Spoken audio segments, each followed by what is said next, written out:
ત્યારે અજય યાદવ અમારી સાથે લાઈવ જોડાયેલા છે। અજય, आपसे जानना चाहेंगे, जिस प्रकार आज दिल्ली के सीएम अरविंद केजरीवाल इस्तीफा देने जा रहे हैं, तो अब जो माहौल है दिल्ली का वो कैसा चल रहा है और सीएम पद के लिए कौन कौन से नाम चर्चा में है?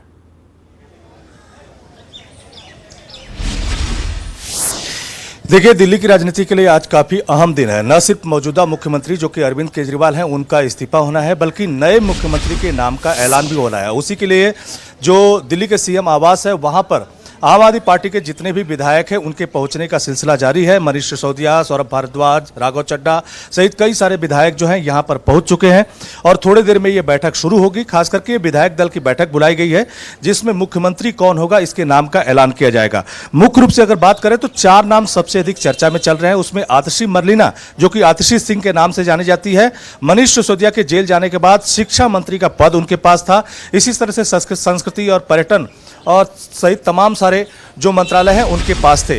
दूसरा नाम अगर बात करें तो कैलाश गहलोत जो कि ट्रांसपोर्ट मंत्री हैं दिल्ली सरकार में, वो काफी आगे चल रहे हैं। और बीच में आपको याद होगा कि कैलाश गहलोत को लेकर के भारतीय जनता पार्टी ने भी उनके अपमान का दावा किया था। तब ये खबरें चली थी कि हो सकता है कैलाश गहलोत भारतीय जनता पार्टी ज्वाइन करें। तो आम आदमी पार्टी में कैलाश गहलोत भी काफी महत्वपूर्ण लीडर माने जाते हैं। इसी तरह से सौरभ भारद्वाज जो कि अभी जिसका आपने बाइट चलाया, उनका रिएक्शन चलाया कि किस तरह से दिल्ली की कुर्सी पे भगवान राम यानी अरविंद केजरीवाल से उनकी तुलना की गई और कहा गया कि अगला जो मुख्यमंत्री होगा वो भरत के रूप में बैठेगा, यानी खड़ाऊ सामने होगी लेकिन सीधे तौर पे वो कुर्सी पे नहीं होगा। और चौथी अगर नाम की बात करें तो गोपाल राय जो कि पर्यावरण मंत्री हैं और काफ़ी दिग्गज लीडर माने जाते हैं, अन्ना आंदोलन के समय अरविंद केजरीवाल से जुड़े हैं, उनके नाम की भी चर्चा चल रही है। लेकिन कहा जा रहा है कि जो सबसे आगे नाम है वो 2 नाम है। एक कैलाश गहलोत का नाम है, दूसरा आतिशी मरलीना का, जिसमें सबसे ज़्यादा संभावना यही है कि आतिशी मरलीना हो सकता है कि दिल्ली की अगली मुख्यमंत्री हों। और उसकी सबसे बड़ी वजह यही बताई जाती है कि उनके पास सबसे ज़्यादा जो मंत्रालय हैं दिल्ली सरकार के वो मौजूद हैं। अरविंद केजरीवाल के काफ़ी ट्रस्टी हैं, मनीष सिसोदिया के काफ़ी ट्रस्टी हैं। यहाँ तक कि जब आम आदमी पार्टी के अधिकतर लीडर जेल में गए हुए थे तो अधिकतर जो विभाग है आतिशी मरलीना संभालते हुए नजर आई थी। तो ये एक तरह का डेवलपमेंट है। अभी थोड़ी देर बाद जो आप विधायकों की बैठक होगी और 12 बजे के करीब कहा जा रहा है कि यहाँ पे जो डायस लगाया गया है यहाँ पर नए चीफ मिनिस्टर के नाम का ऐलान किया जाएगा। लेकिन अरविंद केजरीवाल अपना इस्तीफा कब देंगे? तो माना जा रहा है कि 4:30 बजे दिल्ली के जो एलजी हैं उनकी तरफ से अरविंद केजरीवाल को वक्त दिया गया है और 4:30 बजे के करीब अरविंद केजरीवाल राज्यपाल से मिलेंगे, लेकिन उससे पहले अपने इस्तीफे का ऐलान कर सकते हैं। तो काफ़ी गहमागहमी का दिन है। हालांकि इस बीच भारतीय जनता पार्टी ने भी आम आदमी पार्टी को, अरविंद केजरीवाल को काफ़ी घेरा है और ये कह रहा है कि चूंकि अरविंद केजरीवाल पे सुप्रीम कोर्ट की तरफ से कई शर्तें लगाई गई हैं जिसकी वजह से वो कोई कामकाज कर नहीं सकते हैं, इस वजह से वो एक तरह से मजबूर हुए हैं अपना इस्तीफा देने के लिए। उनके ऊपर जो भ्रष्टाचार का मुलम्मा चढ़ा हुआ है उससे कहीं न कहीं वो निजात दिलाना चाहते हैं। लेकिन इसमें महत्वपूर्ण बात यही मानी जा रही है कि चूंकि 2025 में दिल्ली के विधानसभा चुनाव होने हैं तो ऐसे में अरविंद केजरीवाल ने एक मास्टर स्ट्रोक खेला है, खास करके इमोशनल कार्ड के रूप में, ताकि वो कैंपेन में जाएं और ये बताने की कोशिश करें कि किस तरह से उनको परेशान करने की कोशिश की गई, उन्हें कुर्सी से उतारा गया और तमाम सारे जो वादे वो करते हुए नजर आएंगे।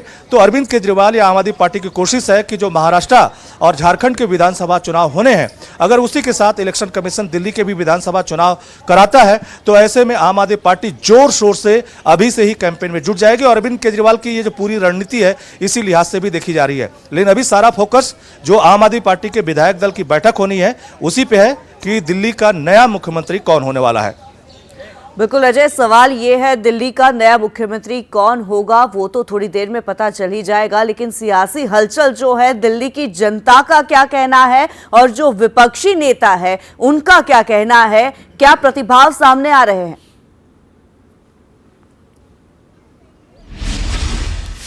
देखिए, दिल्ली की जनता का तो जब वोट पड़ेगा तभी पता चलेगा, लेकिन दो तरह की मिलीजुली प्रतिक्रियाएं हैं। कहीं ना कहीं आम आदमी पार्टी के निश्चित तौर पे बड़े फॉलोअर हैं, खास करके जो निचला तबका है और मिडिल क्लास है, क्योंकि जिस तरह की सुविधाएं आम आदमी पार्टी की तरफ से दिल्ली में दी जाती हैं उससे कहीं ना कहीं एक खास अट्रैक्शन है। लेकिन भारतीय जनता पार्टी ने भी कहीं ना कहीं अरविंद केजरीवाल या पूरी आम आदमी पार्टी की जो मेन लीडरशिप है उसे शराब घोटाले के बहाने घेरने की कोशिश की और ये बताने की कोशिश की कि जिस शख्स ने या जिस लीडर ने भ्रष्टाचार के खिलाफ अपने पूरे आंदोलन को छेड़ा, किस तरह से भ्रष्टाचार में पूरी तरह से लिप्त था और किस तरह से पूरी दिल्ली वासियों को मुफ्त में शराब पिलाने की कोशिश की और जो राजस्व है दिल्ली का उस पर डाका डालने की कोशिश की।